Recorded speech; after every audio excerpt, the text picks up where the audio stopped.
Now usually we'd start one of these things by standing out here and blathering on for a little while, but not today, because under all that camouflage is Hyundai's new fire-breathing hot hatch, the i20N, months before its official launch in Australia. And behind that is an empty Wakefield Park Raceway.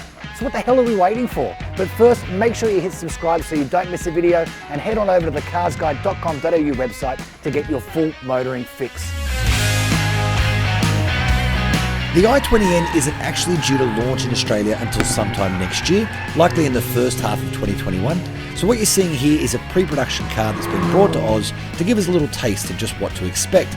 Now that does mean our wheel time is limited to the track and not all of the features were active. But while there's still plenty of mystery surrounding the i20N, our laps were enough to give us a taste of just how fun this thing could be on the right road or track. There's usually at this point that we might drop a few details on you, but to be honest with you, Hyundai just hasn't confirmed that many yet. However, we do know that it's a 1.6 litre turbocharged engine, of course, front-wheel drive, 6-speed manual gearbox, and it should produce around 150 kilowatts and 280 newton meters, although that number is yet to be officially confirmed. Now, it certainly doesn't make it the most powerful hot hatch in this segment, but for a car this light, it feels plenty. And as I think we all know by now, the numbers on the page only really tell half the hot hatch story, don't they? The rest of it is how it feels, how big a smile it puts on your face.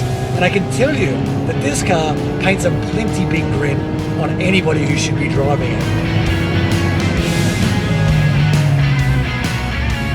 Now, it's not quite as powerful as its i30N big brother, but that doesn't mean it won't accelerate. So this is the main straight here at Wakefield Park.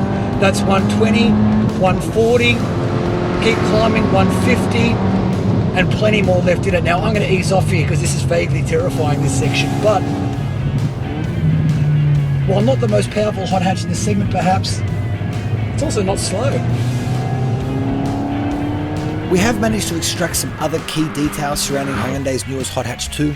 We know, for example, that there's torsion beam rear suspension, a mechanical LSD, Sachs dampers, dual mode exhaust, and like its i30N big brother, the i20N will get Pirelli rubber wrapped around its 18-inch wheels. It also weighs just 1,250 kilograms. So how does all that stack up? Well, it puts the i20N about a touch under segment standard power-wise, with cars like the Polo GTI making 147 kilowatts and 320 newton meters, while the Fiesta XT makes 147 kilowatts and 290 newton meters. Unsurprisingly, it's also comprehensively shaded by the Toyota GR Yaris, which makes a whopping 200 kilowatts and 370 newton meters. Again though, specs can be just a number on the page, and the i20N does do that one thing that hot hatches were born to do: put a smile on a driver's face. In fact, one of the things I absolutely love about this car is that it feels a little MX-5-like. You don't need to be travelling at warp speed to feel like you're having a good time behind the wheel. And no, that's not as important on a racetrack, I suppose, but it is important on a public road. It means that you can kind of unleash this on any twisting road you come across and have a whale of a time without risking your entire driving license in doing so. There are some performance cars where you really need to be traveling at pace to feel like you're having a good time at it.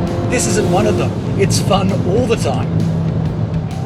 Now, a quick caveat, this is a pre-prod car, of course, and this is also a racetrack, so how this thing drives on the streets near your place is anyone's guess, but as a taste test, we're pretty blown away by it.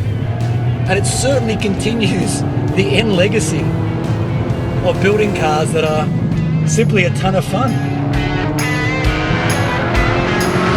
It really is a whole heap of fun, and it feels really connected to the track too. It feels like you're in control of the vehicle, and I think the mark of a hot hatch is one that makes you feel like a better driver, and this car does that.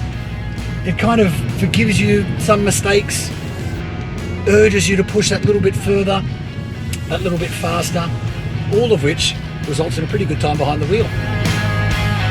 And there you have it, the Hyundai i20N, which will burst onto Australian roads sometime next year. And when it does, we'll have a comprehensive road test ready for you at carsguide.com.au so you'll know just how easy it is to actually live with. In the meantime, make sure you hit subscribe to stay on top of all of our latest videos, and if you do have a specific question about the i20N, feel free to fire it at me in the comments below.